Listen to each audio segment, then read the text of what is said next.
And we're live. Okay, we're on now. It's just me and Charles Thomas right now. How you doing, Charles? That's fine.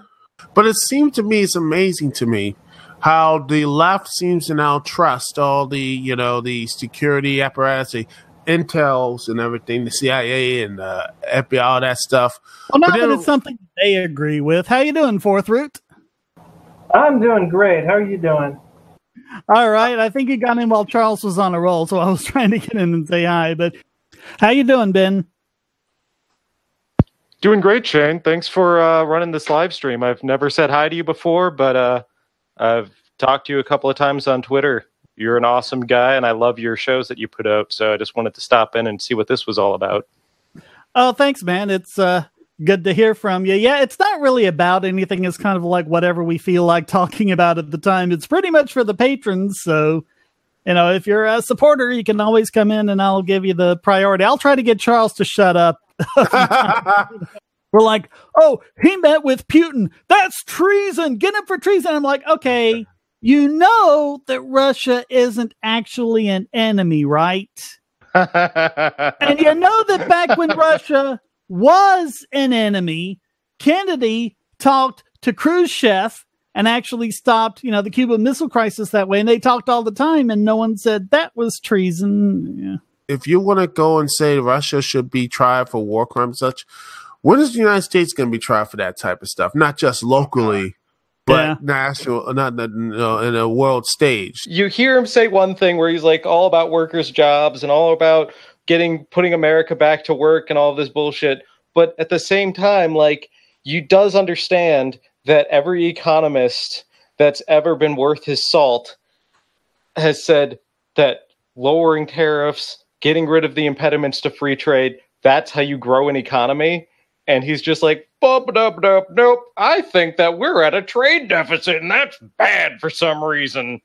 They do not understand what wealth is, just as a concept. And they conflate that with money. And so...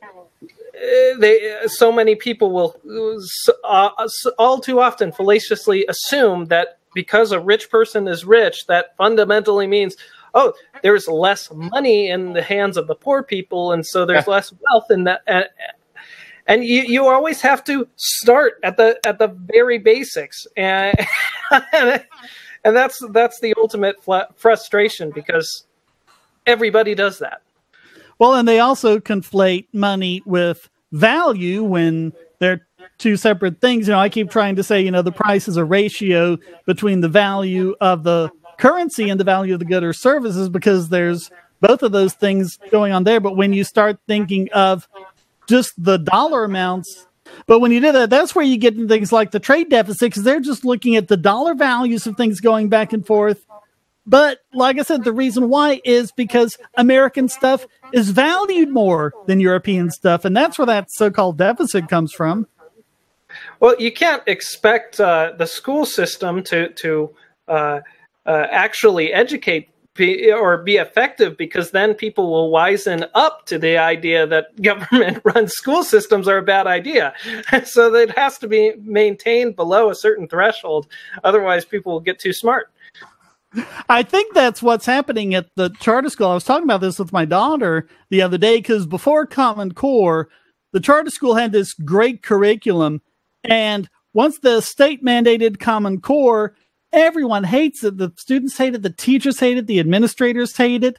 And they're just really all learning that, hey, if you have government stepping in and say, this is the way you must do things, it really doesn't always work out like that. How you doing, Pip? Hey, how you doing? Because last month, I did not have very good air conditioning. I was surviving basically on wall ACs and pretty much my fan you hear in the background.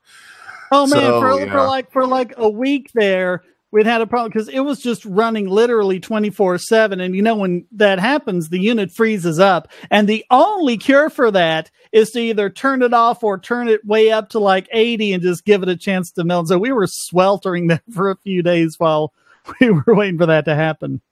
Today it was 95 in Denver, and the power went out. Don't talk to me about heat. It is cold down here in Australia right now. Well, it's winter. Yeah, your seasons. What do you mean by cold? Give us some degrees. Tell us how cold it is. I always wondered about that because they talked about the forced gun buyback after Port Arthur, and no one has guns anymore in Australia. How does that apply? They estimated they actually only got 30% of everyone's guns because people just put them in people just sealed them up in PVC pipes and buried them in their backyards. Yeah, but I'm wondering if people in like the rural areas and the outback and everywhere, if they even bother doing that. Actually, people in rural areas get an exception. Mainly they do. They probably knows it's unenforceable. Yeah, you get an exception if you own farmland. Wow. It's a lot easier to get a license if you own farmland. Shane, did you ever do an episode on the Emu War in Australia? Or ever talk about that and government waste? I don't think I'm familiar with that one. Oh, man, it's one of Australia's greatest adventures. We always get brought up on this. It's actually quite annoying. What actually happened is basically a bunch of farmers complained of emu populations destroying farmland, and the government sent out 2 guys, a ute, and a single machine gun. That's it. It was basically 2 guys having a field day out in the bush with a single machine gun. Right, but the funny thing was... And then people were like, oh, it was a massive failure. It's like... Right. but yeah, it was. But here the funny thing was that the government thought, okay, we'll just send these guys out and they'll chase down the emus and get rid of them. And it didn't work out at all. So what the government ended up doing to make it all work was they just put a bounty on emu heads. They put a price on them, incentivized the behavior of killing them, and got more emus eliminated like that than what they spent and just paying those guys to go out there and do the mission originally. Like, that's what I found hilarious about the whole thing. Yeah, bounties actually work extremely well. There's a place up that bush up north. Oh god, I can't remember the place. I can't remember the name of it now, but it's near a uranium. It's near a uranium field. And it's it's a national park, and they had a serious goat problem. So they put a bounty on the goats, and there's just no goats up there anymore at all. They've completely eliminated the feral goat population. It really sounds like something Harry Brown would have advocated, because he was always, looking for that sort of solution. Because with government, if you try to pay someone to do something, it doesn't happen. But if you issue a reward for doing something, like SpaceX with the, not SpaceX, and sorry, with the X Prize or things like that, then all of a sudden, things like private space travel and everything get this shot in the arm. I think NASA's entire budget should just be inducement prize contests. There's no reason why they should be doing anything other than saying, hey, first person to go to the moon gets $10 billion. There you go. Have at it. Go nuts. Well, it's like the whole entire Apollo program, from start to finish, from the very first study to the last dime spent on Apollo 17, if you look at all of that and convert it in today's money, it's just like over $100 billion. And imagine if, what was the X Prize? 10 million? Imagine everything that NASA could do if they took that approach to things. Yeah, it's just absolutely ridiculous. And of course, you go to NASA's website and you look up at, great things about NASA. They got their own advertisement page, and we employ people in every state in the country. What? Why? That's incredibly inefficient. And exactly. That's sorry for interrupting you, but I don't. That's the thing that got pretty much screwed over Greece, right? They pretty much. They hired like 50% of work, and they didn't do anything. Oops. Well, that's the difference between government, which thinks about it in terms of jobs, and the free market, which thinks about it in terms of producing things that people actually want or need. $50 billion. That's an order of magnitude, almost 2 orders of magnitude more than what SpaceX spent on developing its Falcon Heavy. It's going to be an order of magnitude more than what SpaceX will spend on developing the BFR. It's absolutely ridiculous, and all it does is lift stuff up into space. This isn't, this is something that other private companies could do if they spent that $50 billion on Falcon Heavy launches or even Falcon 9 launches, any other launch vehicle, basically, it would be so much cheaper. Why aren't they doing it that way? This is why I hate the democratic system we have. Instead, the idea that we have regional representation is so terrible, because it creates precisely that earmark spending in my district so that I get reelected. Because it actually does create incentives for the people in that district to vote for those congressmen, because it will pump a little bit of money into their economy. And it's a tragedy of the commons situation with earmarking. The alternative, I think, I call it transferable representation. Instead of even having elections, we should just be able to appoint people to be able to vote by proxy for us. And so everybody has a vote, basically, directly. Who would do the appointing? That's the thing. You register, maybe not appoint, but register. You register your vote with whichever representative you want. If you want Ron Paul to represent you, all you have to do is go to the congressional website or whatever, select Ron Paul as the guy who votes for you, and then there you go. That's basically how it happens in the probability broach. And it's amazing how L. Neil Smith in 1980, predicted, or 79, I think it actually was, predicted the internet and live streaming and stuff like that, because that's exactly how it worked. People got onto the telecom, as he called it, and they selected their representative. And whenever they represent, like if 1,000 people select you as their representative, then your vote counts 1,001 times, because you get a vote for yourself too. And the whole thing was telecast, and people would watch and swap their representative just at a moment's notice if all of a sudden they liked what someone else was doing. That's exactly what he said. That's what we need. Yes, that's exactly how the government should run. These elections are terrible, especially when it comes to gerrymandering. Good Lord, all the problems with that. Well, I mean, that you can even take care of with just the system they had in medieval Iceland, where your district was just something you selected without even having to move. So if all the libertarians decided, okay, we want to vote in this one district, we could have our libertarian district without having to have anything like the Free State Project or Free County Project or all these things. We could just pick one, and kind of quote unquote go there en masse, and that would be our district. Just imagine how much better the world would be if Congress had 49 Democrats, 49 Republicans, and 2 Libertarians. How you doing there, George? Hey, Shane, how are you? How's it going with you? Oh, working too much, man. Pay all these damn taxes, Yeah, this is how I've been the last 10 weeks. Oh, good for you, kid. That's awesome. I remember when mine were that little. Is that your only little one, or?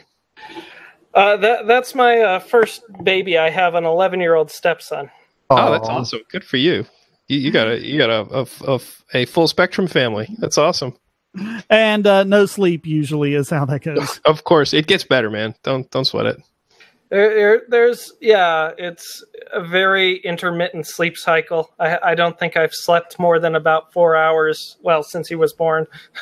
Yeah, you spend most of your waking hours panicking, or at least I did. I mean, I've got 3 little girls. They're well, that's after they start crawling. I mean, when they become mobile, the party's over. What about when they start driving? That's what I'm afraid of. Oh, that's where my girls are now. I am honest. I'm totally serious. I hope that little Elon never lives to, or not lives to, learns to drive. Hopefully, by the time he's 16, self-driving cars will have taken off. Yeah, I want that for myself when I get older. But yeah, I don't know. I couldn't imagine my children driving. I remember what a nut job I was on the road. Gosh, I hope they don't inherit that trait. I got one with a learner's permit and another about to get one. So I feel for you. It's on my horizon. So yeah. So what are you talking about, Pip, in the chat there with Australia's new medical system? Yeah, they're coming out with a new countrywide medical database, just one centralized record for all your medical records, which is going to be what really could fun. Possibly go wrong? Possibly go wrong. It's not like 2 years ago, something like $500,000 in fraudulent Medicare claims because a couple of criminals got a hold of a bunch of Medicare numbers. Or we had breaches in the Office of Personnel Management and Equifax. And yes, hackers do not like one-stop shops like that at all. No, they prefer to go for the smaller ones. You know, and I mean, it's clear that these are a bunch of like people who wouldn't know a computer if it bit them on their behind or whatever. You know, they say, well, there's a problem with my computer, turn it off and back on, and they're turning off their monitor and turning it back on. That's the kind of people we're dealing with. These people do not know anything about IT or computers or anything. I work in IT. I do tech support for a bunch of local businesses around my area, and I run into people all the time who cannot, for the life of them, tell the difference between their computer and their monitor. And it's like, look, the web page that you see up, I know it's yelling at you, and I know it sounds really scary, and I know you can't close it. Just reboot your computer. And they're like, I rebooted it 4 times, and it hasn't gone away. Oh, you mean the hard drive? You mean you want me to turn off the hard drive, they call it? I love that. Yeah, the hard drive or the modem or the router. They just throw out computer words, and they have no idea what any of them mean. They're like the blinky box that sits on the floor, and I'm like, I don't know. That could be anything. Please just spend the next 10 minutes regaling us with the most absurd tales you can remember. I don't know if anyone will be able to top this one.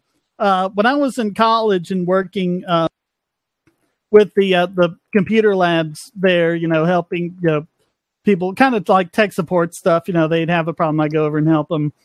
And this one girl, we had just gone over from, you remember the 5 1/4 inch floppies? Sure. We just switched over from them to the 3 1/2 inch discs. And this one girl somehow thought it would work to fold up her 5 1/4 inch disc and shove it. This can't be real. In the 3 1/2 inch drive. You're pulling our legs. Come on. No, I swear. Well, that's why they call it a floppy disk, right? So you can fold it, you know, it's floppy. Put it right in your back pocket. Yeah, sure. Oh man, that's funny. Yeah, my worst from way back when I was a young man in tech support days was I had this one woman on the phone, and we're going at it for like an hour, and I just can't figure out what's going on, what's wrong with her machine. And you know, I mean, we're testing that the keyboard is working and everything, the lights are working when she hits the caps lock button. It turns out that she actually had 2 machines right next to each other, and she had somehow swapped the keyboard's physical locations in front of each machine. Oh, wow. We finally, I'm like, it was a real, I mean, because as you can imagine, this would cause for some really interesting diagnostic revelations as you're going through trying to, well, the power's off on, you're sure the computer's off because the lights are still functioning on that keyboard. Oh, God. And eventually she's like, oh, you're going to kill me. You won't believe what I did. Well, oh, no, it's fine. What happened? You know, I was much more patient back then, I think. And yeah, she had swapped the keyboard somehow. Physically, their physical location. Up to it, at least you know. At least we solved the problem, and I was able to get off that phone call. Well, I have one that's not it's similar to that, but it's not a stupid user trick. It's a stupid whoever set up this network trick. There was just one computer that just would not get on the network, and we couldn't figure out why. And it's like, okay, here's this end of the cable. Okay, that's there. That's going to then go over to the hub, as we had hubs back then. You know, and then check that connector. And then I was about right. Okay, we just need to replace this cable. It's got to be a bad cable. So I unhook it from the back of the computer and I'm trying to follow it through to the hub. All of a sudden, I reach the other end of the cable. There were two different cables with their loose ends in among the tangle of all the other. There were two completely different cables. That's great. They were trying to communicate via osmosis or something. So, this isn't one of mine. This is actually my wife, where she works. They were doing a big power cycling thing at her business, so they had everyone unplug their computers before going home on Friday. So Monday comes around and no one can get their computers turned on, and no one has any idea why none of their computers will come on. So they're like, oh yeah, we all unplugged our computers, so you got to plug them back in. Well, some people just unplug their power strips to save time rather than unplugging their computers from them. Ooh. So some of these people thought that they could create infinite power by plugging the power strip into itself. I've seen that. I've heard of that one before. Over Unity much? Perpetual electricity. That's a new thing. It's a socialism thing. You know, it's like post-scarcity society. Oh, don't worry. We have infinite resources. We can just give everybody everything they need. We just need AI. It's MC Escher's power strip. Yeah. Here's one. It's not so much a technology thing, just as a scientific literacy thing. When I was a teenager, my friend and I, we wanted to create some weights that we could take to our local pool and use them to sink to the bottom of the pool and walk on the bottom of the pool. So we decided we'd take a 2-liter bottle and fill it with wet sand, and that would be our ballast. And when I was describing this plan to my friend's mother, she said, well, why don't you just fill it with water? Let's think of the problem here. Oh, boy. It needs to be more dense than water. Density, what's that? What's density? That's the thing that proves that gravity doesn't exist. Doesn't believe in gravity. Just what do they believe in? Buoyancy or something? Density Things are and just buoyancy. more and less buoyancy. But how do you have buoyancy without gravity? I haven't heard of this. You mean there are people who actually argue against the existence of gravity? Oh, so they think you're held down by the atmosphere or something? Is that what they're arguing? That is exactly it. They believe that you're just less buoyant than air. What exactly? We're talking about flat earthers here, just to let you know. Wow. So, if you go high up enough, then you'll actually just get spit out of the atmosphere, right? Because there must be some central region of pressurization. No, you'll run into the firmament. That's when the dome actually stops you from going up any higher. Oh, because we're in a dome, I see. Well, you just need to be on the equator or roundabouts at night, and you can see the Southern Cross and you can see the Polaris at the same time. You cannot achieve that effect any possible way. You just need to know someone in a different time zone, call them up, and have them let you know when the sun sets. That's all you need. They're a shill for the government, Shane. Right. Now, the way you two are thinking is correct. You look at the sky. So many people are, the first thing, the number one answer I get is, it looks round from an airplane. You just need trigonometry, a telescope with a protractor, and 3 points of reference, and some distance to separate you from them, and you can come to the conclusion very easily that the Earth is curved. Nope. My eyes, I've only ever stood on the ground and seen a flat Earth. Mark one eyeball. That is the only thing I can trust. I can't trust your new math. That protractor was made by NASA. It lies. Trigonometry lies. It's the devil's work. Yeah, Euclid was a shill for NASA. Yeah. Honestly, the one thing that always ticks me off about the whole flat Earth thing, it's like, oh, you can see the skyline from Chicago and all that, and it's like, try doing that literally anywhere else in the world where you don't have a very large, very flat body of water, because light bends better around a cold body of water. What about satellites? I mean, can't we just look at satellites and say... Nope, satellites don't exist. Because that's all photoshopped. Satellites don't exist. They photoshopped GPS the sky. Doesn't exist either. Are they projected onto the sky? I mean... GPS doesn't exist either. GPS is also, It's all done with cell towers, including when you're out in the middle of the ocean and don't have any cell coverage. I'm trying to think if there's a place Who behind else here plays Kerbal Space Program? I always want to, but I never have time. I highly recommend that game to anybody who wants to learn about orbital mechanics. You will learn so much so quickly. Oh yeah, that it's.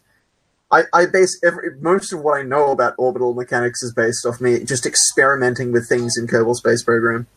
Especially if you get like one of the mods that actually creates a one-to-one approximation of our solar system in the game, including planetary tilts and all that. Realism Overhaul, that's a good one. I've heard there's also one that corrects the patched conics, so you get things like orbital plane precession and Lagrange points. And I know nothing of this subject. You guys are well beyond my understanding of physics. Okay, so yeah, I know the weird stuff. Like if you're like behind a satellite that's in orbit and you want to catch up to it, you have to slow down. Actually, slow down, yeah. Yeah, because then you drop into a lower. You'll orbit. drop lower, and then you'll pass it. Then you have to speed up, and it will catch up with you. Yeah, it's weird. I kind of want a Martian day. I want like a 25, 26-hour day. That'd be perfect. Well, eventually, when the moon is totally ejected or pushed to the further out in the orbit, the days will reach about 25 hours. They're not going to get any slower than that, though.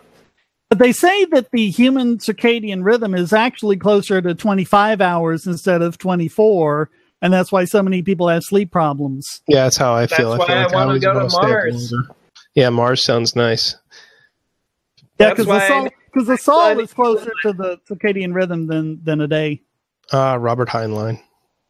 Building a structure that extends above the atmosphere, a compressive structure is pretty much impractical. You could build it out of pure diamonds, and it's still going to break and collapse down. And it's you can't do it. So yeah, a block of steel 7 miles cubic will collapse under its own weight. So you have to use this physics trick of constantly redirecting high momentum material, and that's what the Lofstrom loop does. Another exploit of the same basic physics is what's called a space fountain, where you have a stream of particles. So you have like cannons at the surface of the Earth shooting these projectiles up, and they're being guided into tubes and redirected back down towards the Earth at hypervelocity, and that constant stream of particles shooting up. It's like supporting a platform above the atmosphere with a machine gun. Right. And, say goodbye to your atmosphere, though. You know, if you've ever read some of Heinlein's stuff, some of his stuff from the 40s and stuff, he's talking about using like tin as a propellant. But you know, now we know that's like the worst possible thing you could do because the velocities involved would be so low. You want to use something like hydrogen if you can. Well, hydrogen is optimal. Nuclear rockets could be done, but they do create radioactive exhaust plumes, extremely environmentally unfriendly. As much as a proponent of nuclear power I don't think that nuclear rockets to get off of the Earth is a good idea. Now, once you get to space, it's not so much a problem, but launching from the launch pad with nuclear rockets, I think, is a bad idea. But metallic hydrogen, that is an interesting, if we can figure out a way to produce mass-produce metallic hydrogen. Well, it's easy. You just go to the center of Jupiter and you pick some up. I imagine it would be one of the lightest solid materials, non-porous solid materials out there. It's just a tremendous amount of energy is released when it decomposes into diatomic hydrogen. You're talking about 1 or 2 orders of magnitude more energy than is released when you burn a hydrogen with oxygen. Now, that means that your specific impulse will increase 5 to 10 fold. And that is enough that you could very practically make single stage to orbit vehicles, because it could get from the surface of the Earth all the way to orbit and then propulsively land without having to do aerobraking, all on one tank of gas. What do you think of the idea from science fiction, if it's ever going to be feasible for stuff that is like so horrible it absolutely cannot be allowed to stay on Earth or even in orbit? You know, they talk about just taking it and launching it into the sun, but I mean, you'd have to arrest Earth's orbital velocity because it's in orbit with Earth. You know, would that ever be feasible? I mean, maybe by slingshotting around Venus or something. There's a cheap way to do that, but in order to launch stuff cheaply into the sun, you actually counterintuitively have to go into a highly elliptical orbit far from the Earth. You actually want to go away first, then you come back in at a steep angle. It's actually, and what the easiest way to get trying to launch into the sun is actually a really bad idea, because it takes more delta V to get to the sun than it does to get away from the sun forever. And also, you don't have to worry about this horribly toxically radioactive stuff hitting the sun and then creating a plume that hits Earth, right? So, the easiest thing to do would be to launch it on a trajectory that takes it past Venus. And then at Venus, it can do a flyby, and then it has to do maybe one other flyby, or you do a burn as you're flying by Venus, and you can take that on an escape trajectory out of the solar system, never to come back again. Like they were getting rid of all like the biological warfare stuff, and it was like living things, so the sun would destroy it all. Oh yeah, that makes sense. And I suppose even sending it on an escape trajectory out of the solar system could be potentially risky, because if somebody gains knowledge as to where that capsule, what trajectory that capsule has been put on, they could conceivably go and retrieve it, maybe in the distant future. So, yeah, but if you wanted to send something into the sun, you first send it to Venus, fly by Venus, or, possibly Mars, or, even you can even use the Earth as to generate its own flybys, the Earth and the Moon and stuff. There's all kinds of maneuvers that you can learn about with Kerbal Space Program. But flying directly from the Earth to the sun takes an exorbitant amount of delta V. They've never actually done that because it takes an incredible amount of energy.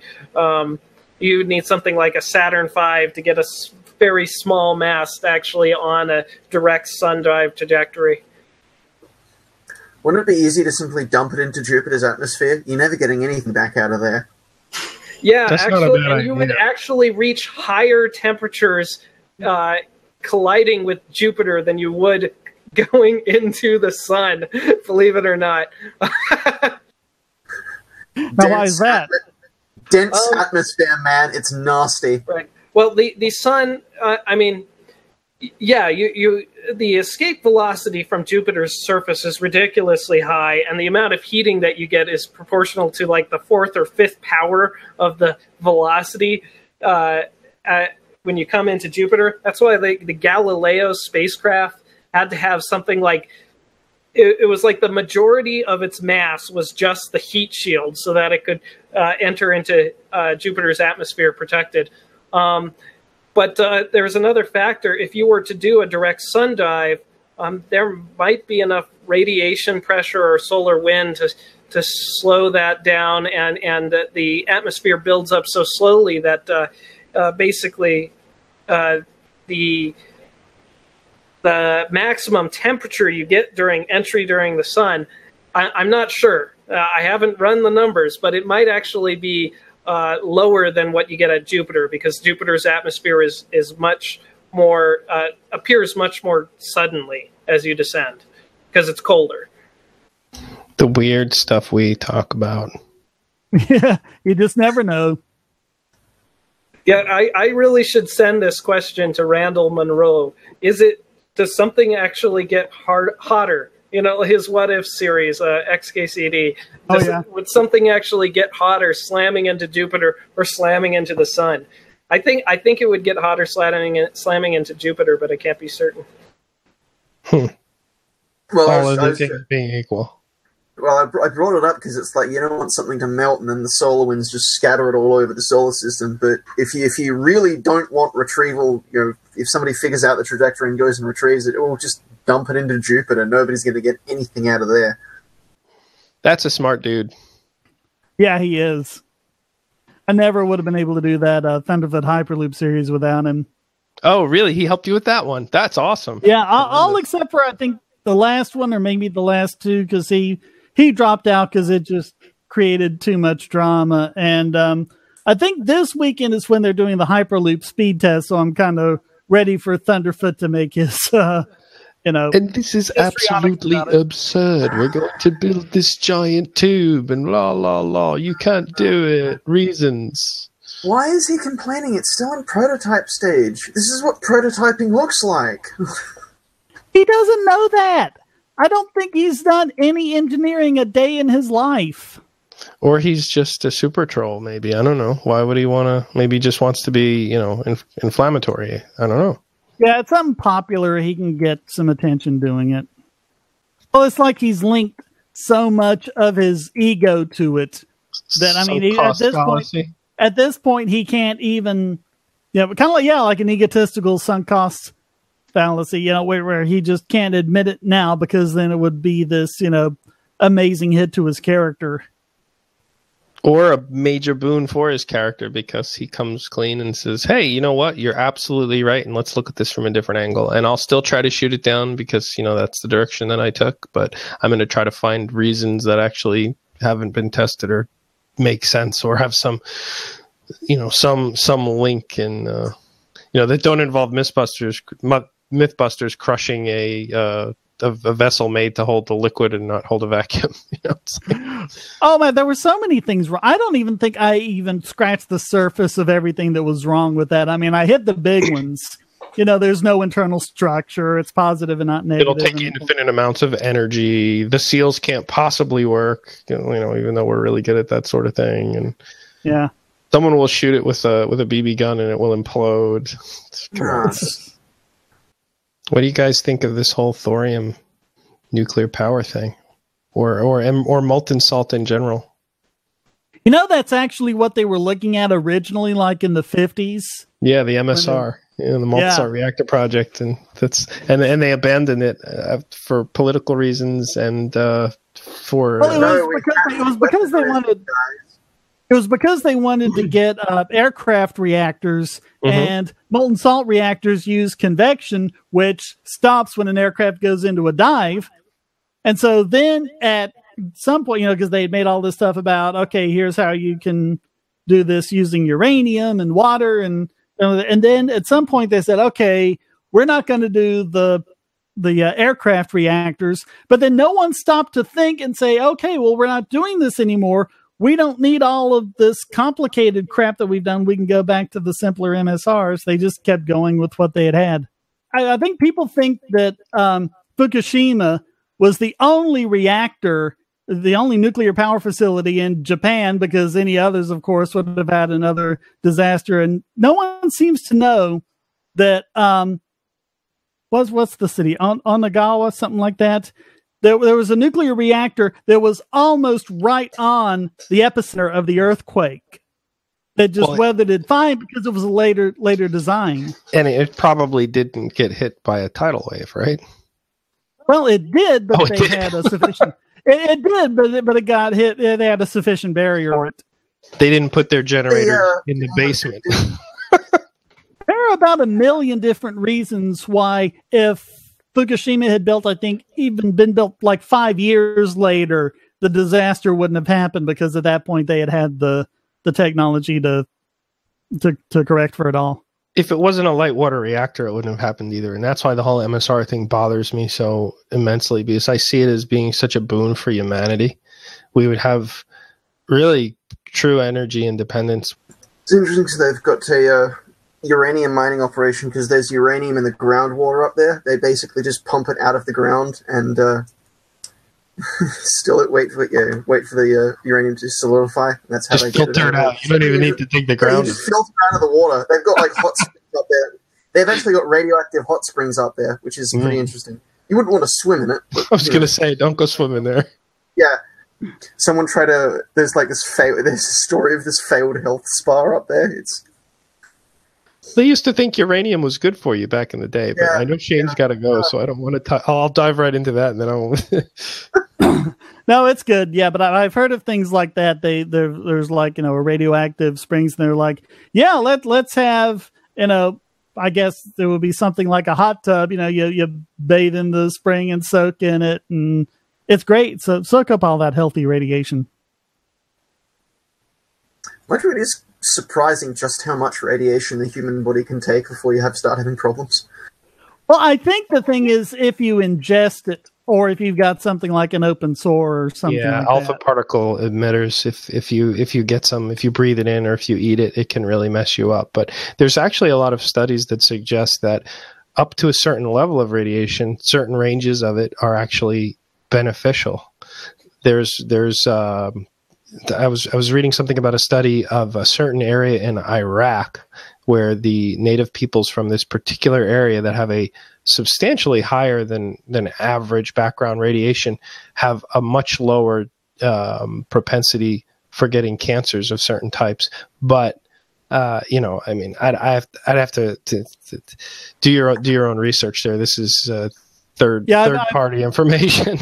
Yeah, I've heard of it. I've kind of looked into it. I don't think it's a done deal. Some are saying that, below a certain level it's healthy, and below a certain level it's just not harmful. It's one of those two. It's not the case that, even a tiny little amount of radiation is bad for you. I don't think anyone thinks that. Well, no scientist thinks that. It's definitely not linear, that's for sure.